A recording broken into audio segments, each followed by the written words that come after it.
Hello and good afternoon. It's another reading by me, Jason Cutler.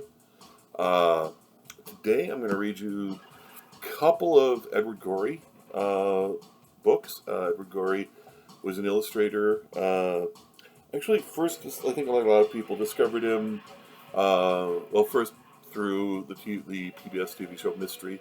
There was an animated introduction, and then these neat little books that looked like children's books, but they were dark and weird. For a long time, and I think most people back in the pre-internet days thought he was English and thought that he in fact was an Edwardian because his work is definitely very centered on Edwardian England. In fact, Mr. Gorey, I'm going to turn down the volume a little bit. Mr. Gorey was born in the 20th century. Did actually most of his work in the 70s and 80s, and was not only American but Chicagoan, which is more American than most. So the first of the two books I'm going to read is The Gashi Crumb Tinies. We all know this one, but I'm going to read it for you anyway. A is for Amy, who fell down the stairs. There's Amy. B is for Basil, assaulted by bears. Get you Basil there.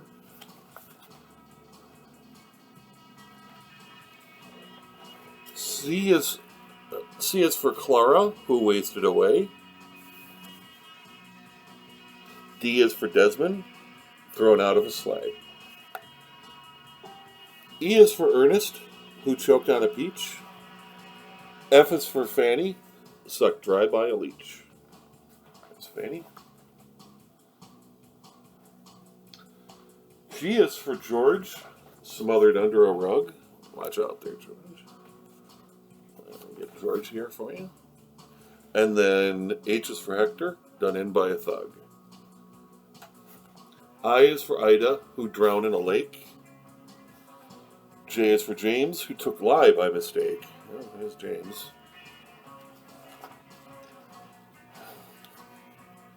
K is for Kate, who was struck with an axe. Oh, okay.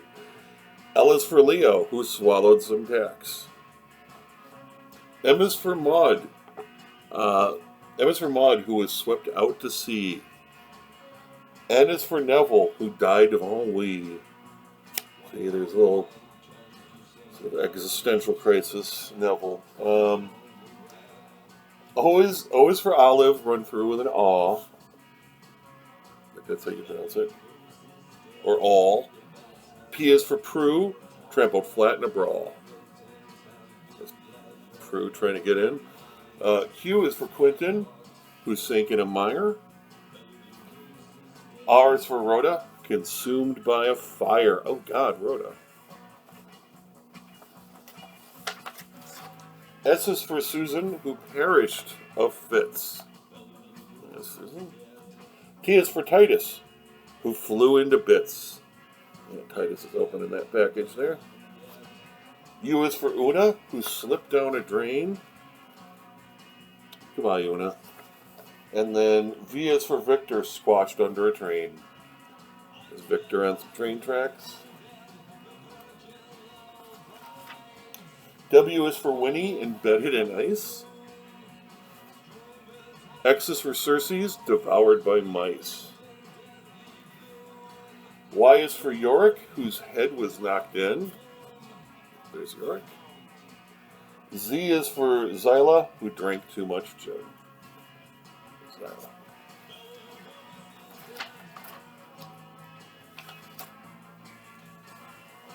Alright, this one's more of a reread. What has become of Millicent Frastley? Is there any hope that she's still alive? Why haven't they found her? It's rather ghastly. Do you think that child was not yet 5? The dear little thing was last seen playing, alone by herself at the edge of the park. There was no one with her to keep her from straying, away in the shadows and oncoming dark. So she sees Mite missing, and then here she is wandering away from the park. Before she could do so, a silent and glittering black motor drew up to where she sat nibbling grass. From within came a nearly inaudible twittering. A tiny green face peered out through the glass. She was ready to flee when the figure beckoned. An arm with two elbows held out a tin full of cinnamon balls. She paused a second, reached out as she took one, and lifted her in. Hard to kind of get the rhythm of this one. The nurse was discovered collapsed in some shrubbery, but her reappearance was not much use. Her eyes were askew, her extremities rubbery. Her clothing was stained with a brownish juice. She was questioned in hopes of her answers revealing what had happened. She merely repeatedly said, "I heard them walking around on the ceiling." She had gone irretrievably out of her head. So here's the nurse being found. I'll let you take a look at that. Here she is being questioned, but she's gone batty.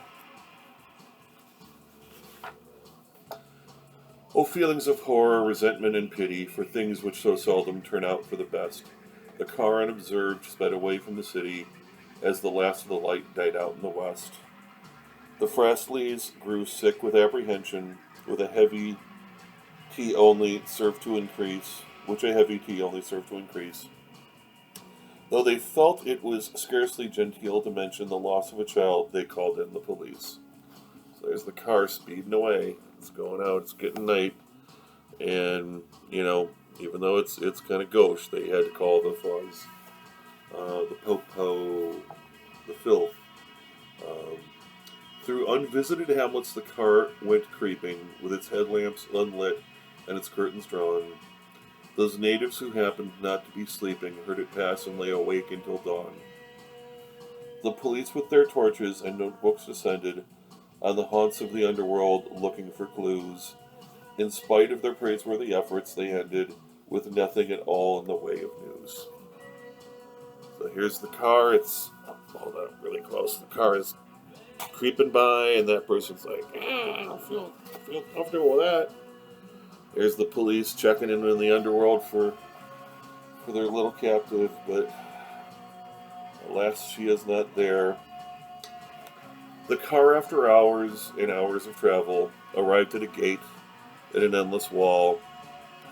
It rolled up a drive and stopped on the gravel at the foot of a vast and crumbling hall. As the night wore away, hope started to languish, and soon was replaced by all manner of fears.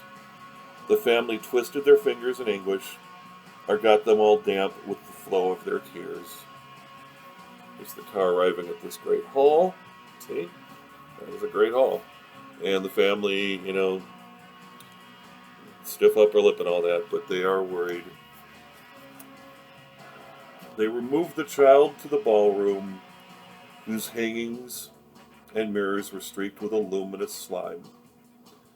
They leapt through the air with buzzings and twangings to work themselves up to a ritual crime.